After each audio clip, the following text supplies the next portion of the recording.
Welcome back. Today we're going to be talking about proportional relationship with equations in more detail. You're going to find in this lesson we're going to pull some of the material from our previous lesson and dive a little deeper into other types of equations.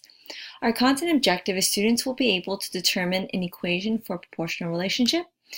Language objective is students will be able to explain in words the process of determining an equation through the correct vocabulary, such as proportional relationship, equivalent ratios, constant of proportionality. And why am I learning this? Well, it's important for many real-life problems like figuring out the amount of time to do a job. So like I said earlier, we are going to pull some previous examples from our previous lesson. So here it is.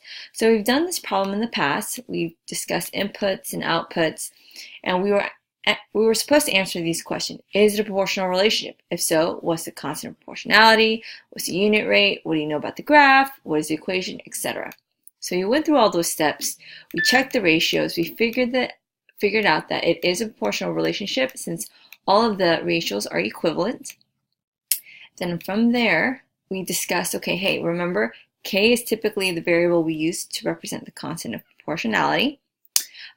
We can find K by finding the equivalent ratios, but there's more ways than one. You can also locate the ordered pair 0, K on a graph. And then also you can identify it from an equation if you're given one. Otherwise, you can use your constant of proportionality to build your own equation, which is in the form y equals kx. Okay, going back to the example. So since we got our constant of proportionality, which was 60, we wanted to check to see if it worked. So here, does 2 times 60 equal 120? Yes. Does 3 times 60 equals 180? Yes. Does 60 times 60 equal 360? Yes. So the constant of proportionality is for sure 60. Now the reason why we would suggest you check it is because some students might do the reverse of it. Not in this particular example, but if, for example, the constant of proportionality was 1/60th, a lot of students may automatically think of just 60 instead of 1/60th. So we definitely recommend that you check it out to see if those values work. So our unit rate is 60 centimeters per day. And again, just leave the units from the output over input, and that can definitely guide you to how the units should be written out. And of course, we know that since it's a proportional relationship, we expect the graph to be linear, aka a straight line, and it should go through the origin, which is the ordered pair 0, 0.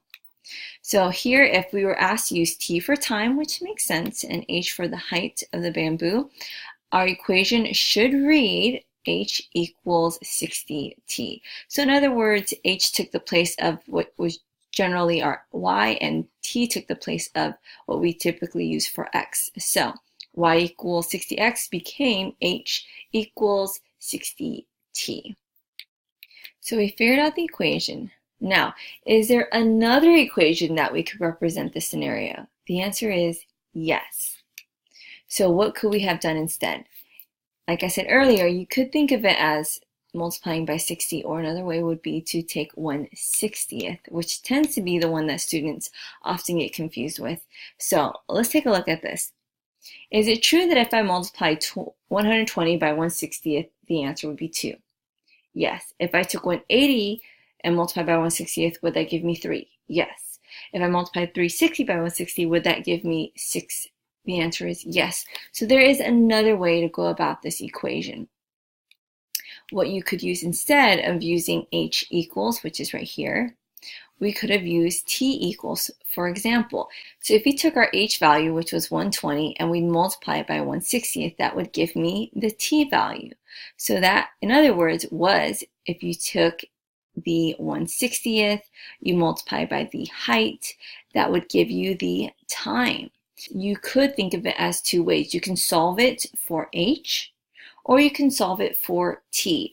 Now, even if you looked at it like this, if you wanted to solve for t, what could you do? Well, you can divide both sides by 60, and you're going to be left with t equals h over 60, which essentially is the same thing as 1/60th times h. So you could think of it in two different terms. Now you're going to see this used in real life, for example, with things such as the formula for distance or speed and things like that, where you can manipulate it to solve for a different variable. So one equation could be represented in different ways depending on how you would use it. So to prove a point, let's check the ratios. In the past, we checked output over input, which is going to be with the preferred way, and it's going to be more helpful to use it that way when you go to 8th grade. However, in a case like this, you could also check input over output, and you're going to find that it would give you 1/60th. And that's how we came up with this here. Number 2, the table gives a price for a different number of books. So here we're given costs and we're given the number of books. So what we're going to be asked to do is to find the constant of proportionality, the unit rate, and equation in both directions. So in order to do that, first what I'm going to do is decide, okay, what is my input, what is my output? The input is typically what's independent. It determines the other factor. So in this case, I'm going to say the input is the number of books. Why? Because this is independent. However, this is dependent on the number of books. We don't know the cost until we know the number of books. So I'm going to call that the output. You could think of it as this is typically what we would use for X. This is typically what we use for Y. Now, is that set in stone? Or do we have to use X? Do we have to use Y for those things? No, but it's going to allow us to be familiar with what we have done in the past. So to check the ratios, of course, I'm going to do output over input. So here it's going to be 12 over 3, which is 4, 20 over 5, which is 4, and 32 over 8, which is 4. So I use this particular example. Why? Because some students may assume that the input is always given first.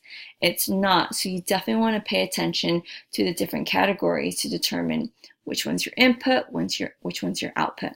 Here, we can figure out that it definitely is a proportional relationship, and the constant of proportionality is 4. By the way, we know it's a proportional relationship because all of the ratios were equivalent. So now let me check real quick. If I multiply the input, which was once again the number of books, and the output was the cost, let me just check to see if this works. Does 3 times 4 equal 12? Correct. Does 5 times 4 equals 20? Correct. Does 8 times 4 equal 32? Yes. So what is our unit rate? Our unit rate is going to be, by the way, if we chose C for cost and B for books, I'm going to say it's going to be $4 per book. How did I come with those units? Well, going back to the units here, the 12 represented the cost, which was in dollars, and 3 was represented by books, number of books. So when we reduced this to 4, it was $4 per book. Now with the equation using C and B, I'm going to say the cost equals 4 times B. So if you were to interpret this, this means the cost equals 4 times B, which is the number of books, which makes sense. If I want to know the cost, and it does cost $4 per book, that's exactly what I'm going to do. Now that we've done that, let's go the opposite direction. Instead of doing output over input, let's do the reverse, which is input over output. So here, instead of 12 over 3, we're going to have 3 over 12, which is 1/4, 5 over 20, which is 1/4 as well, and 8 over 32, which is also 1/4. So here, since all the ratios are equivalent, we do have a proportional relationship, and we can define the constant of proportionality as 1/4. But now we need to determine the unit rate. How do we determine it? Well, first, we know it's going to be 1/4. But 1/4 what? Well, let's look back at one of the ratios. The 3 was represented by the books. So it's definitely going to be, let's write it over here, books per, and then the 12 was representing the cost in dollars. So it's going to be books per dollar. So in this case, since we have 1/4, I would say the unit rate is 1/4 a book per dollar. And here I kind of skipped over it quickly, but you should test to see if this works. Does 12 times 1/4, did that really give us 3? Yes. Does 20 times 1/4 give us 5? Yes. Does 32 times 1/4 give us 8? Yes, so you should be checking to see if you do have the correct constant of proportionality, because I've seen students mix it up sometimes, so be careful. Now, what about the equation? Well, this is different. In the previous equation, it was in the form y equals kx. So because that was output over input, do you think we would be using the same form for our equation here? The answer is no. Here it would be reversed. Instead of y equals, it would be x equals ky. So what would the equation be? Well, x is the former, let's see. This was your input, this was your output. So here, instead of saying, in this case, c equals, which is the old y, we're going to be doing x equals. So x would be b, equals 1/4, since that's our constant of proportionality, and y, which is c. So notice it is going to be different. Okay, but let me prove to you that they're the same. If I did c equals 4b and I want to say, hey, I want to solve for b, what do? Divide both sides by 4, leaving me with b equals c divided by 4, which is the same thing as taking 1/4 of c. They are exactly the same. Okay, so let's think for a second. Which unit rate actually makes more sense? To do 4 books per dollar or 1/4 of a book per dollar? Hopefully your answer is $4 per book, and that's why we typically do output over input. But you're going to see in certain cases sometimes it doesn't matter. Like in this example here. It says this table shows 3 measurements of a special color of paint and comparing the number of cups of blue paint to red paint. So since it's mixing up some red and blue paint, I'm assuming it's making a purple paint, but that's just my assumption. So here, the constant of proportionality is 2/3. How did we get that? Well, that's assuming this is our input and this is our output. No matter which ratios you check, it would reduce to 2/3. So now that we've determined the constant of proportionality, let's go ahead and interpret the unit rate. This is going to stand for what? Well, here, if this was the input and this was the output, sorry for my sloppy handwriting, it's going to be blue per red cups.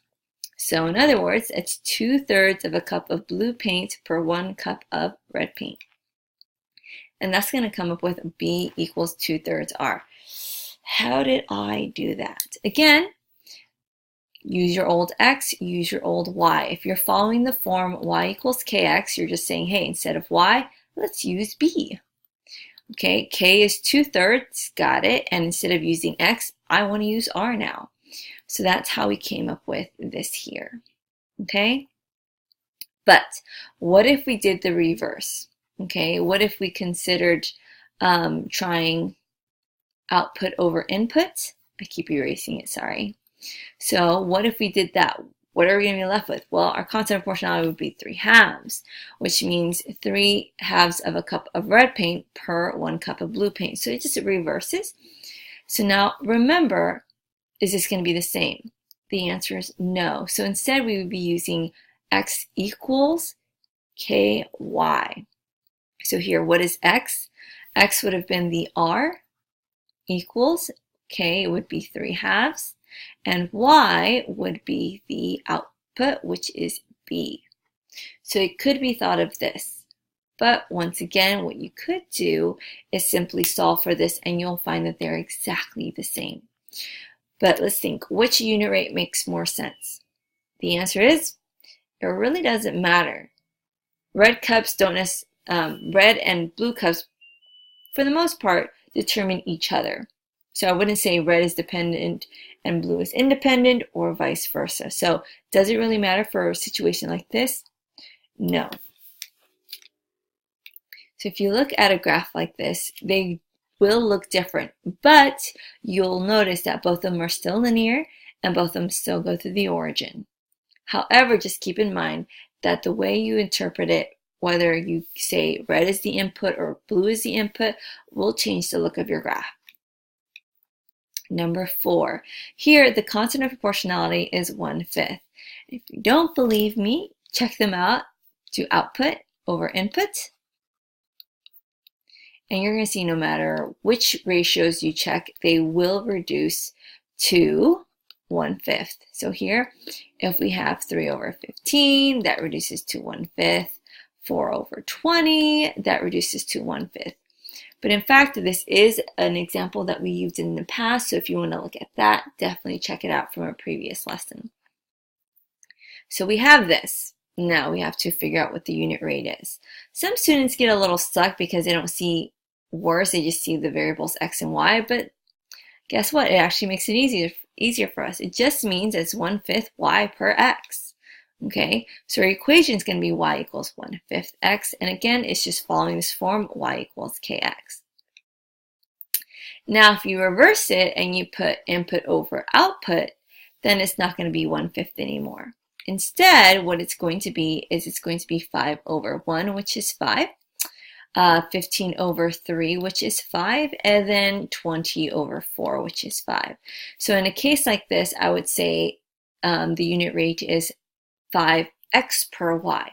So you'll notice that these do switch around. They don't stay the same because 5 was referring to the x and the 1 was referring to the y. So it's y per x. Oops, x per y. I wrote it correctly, but I said incorrectly. So this would be x equals 5y. Real quick, just let me prove to you that these are exactly the same. Here, if I wanted to solve for x, I would divide both sides by 1/5. Okay, leaving me with x equals y divided by 1/5, which I would rewrite as y times the reciprocal. So what is y times 5 is just 5y. So hopefully you would agree that this is exactly the same, but they are expressed differently. This one's y is solved for, and this one is x is being solved for. Which one makes more sense? Again, for a case like this, it really doesn't matter because it's just x's and y's. But you're going to find in certain word problems and situations, one specific equation might make more sense than another. Guess what? You survived. That concludes the lesson for today. Thank you so much for tuning in. And as always, until next time, bye.